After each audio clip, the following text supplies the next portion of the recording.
पुराणों के अनुसार मृत्यु के पश्चात यह आत्मा इस शरीर को त्याग कर दूसरा शरीर धारण करती है। ध्यान देने की बात यह है कि दूसरा शरीर केवल मनुष्य नहीं बल्कि किसी भी प्राणी का हो सकता है। आत्मा मृत्यु के पश्चात किस प्राणी का शरीर धारण करेगी यह व्यक्ति के कर्मों पर निर्भर करता है। आपका अनुभव रहा होगा कि कोई व्यक्ति जो केवल सुकर्म करता है वह भी दुख भोग रहा है। इस संदर्भ में पुराणों में कहा गया है कि मनुष्य को जीवन में जिस परिस्थिति का सामना करना पड़ता है वह उसकी न केवल इस जन्म बल्कि पिछले कई जन्मों के कर्मों का फल है। कर्मों के अनुसार मनुष्य, पशु या कीड़े मकोड़े किसी भी रूप में जन्म मिल सकता है। इसलिए ही शरीर नश्वर है, आत्मा नहीं। पुराणों में यह भी उल्लेख है कि मृत्यु के समय हमारी जो चेतना होगी हमारा अगला जन्म उस पर ही निर्भर करेगा। इसका कारण यह है कि मृत्यु अत्यंत भयावह है और उस समय मनुष्य उसी व्यक्ति, वस्तु या इच्छा या भावना के विषय में सोचता है जिससे उसका जीवन भर या तो लगाव होता है या पाने की इच्छा होती है। इस मोह के कारण अगला जन्म उसी भावना से संबंधित होता है जो मृत्यु के समय होती है। इसे भरत महाराज के जीवन से भली भांति समझा जा सकता है, जिसका उल्लेख श्रीमद् भागवतम में भी है। शकुंतला के पुत्र भरत महाराज, जिनके नाम पर ही हमारे देश का नाम भारत पड़ा, को जीवन के एक पड़ाव पर आकर वैराग्य हो गया और वह राजपाट त्याग कर एक जंगल में तपस्या करने चले गए। एक दिन स्नान के पश्चात महाराज भरत नदी के तट पर जप कर रहे थे। तभी एक गर्भवती हिरणी पानी पीने के लिए तट पर पहुंची। यकायक ही एक शेर की दहाड़ सुनकर हिरणी भय से नदी को पार करने के प्रयास में कूद गई और इसी बीच उसने एक बच्चे को जन्म दिया जो नदी में ही गिर गया। नदी के दूसरी पार जाकर हिरणी ने प्राण त्याग दिए।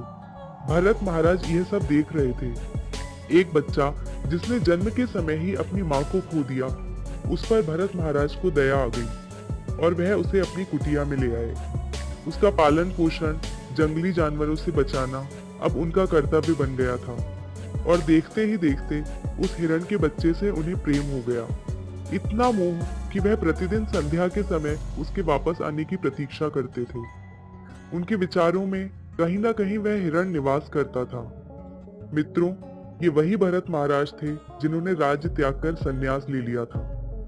कुछ समय पश्चात जब महाराज की मृत्यु समीप थी, जिसका उनको आभास हो गया था, वह केवल यही सोचते थे कि उनकी मृत्यु के बाद उस हिरण का क्या होगा और अपनी अंतिम सांस तक उन्होंने यही विचार किया, जिसका परिणाम यह हुआ कि उनका अगला जन्म हिरण के रूप में हुआ। भरत महाराज भगवान के शुद्ध भक्त थे और ईश्वर की कृपा से उनको अपना पिछला जन्म स्मरण था। अपने हिरण के जन्म में वह इसी कुटिया में पूरे जीवन जप, तप और ध्यान करते रहे। परिणाम स्वरूप अगले जन्म में पुनः मनुष्य शरीर जड़ भरत के रूप में प्राप्त किया और इस जन्म में ही उन्हें मोक्ष प्राप्ति हुई। पुराणों में यह भी उल्लेख है कि मोक्ष की प्राप्ति केवल मनुष्य जन्म के बाद ही संभव है। भगवत गीता में भगवान कृष्ण ने कहा है, अंतकाले च मामेव स्मरण मुक्त्वा कलेवरम यह प्रयाति सहा मद्भावम याति नास्ति अंतरम संशयः। अर्थात जो पुरुष अंतकाल में मुझको ही स्मरण करता हुआ शरीर को त्याग कर जाता है, वह मेरे साक्षात स्वरूप को प्राप्त होता है, इसमें संशय नहीं है। इसलिए ही कहा जाता है कि जिसकी मृत्यु सुधर गई उसका जीवन सुधर गया।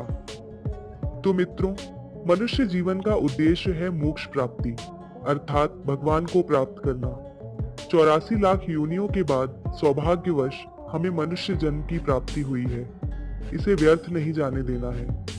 सदैव कृष्ण भगवान के नाम का जप करें, उनसे विनती करें और उन्हें स्मरण करें, ताकि मृत्यु के समय केवल भगवान ही हमारे विचारों में हो।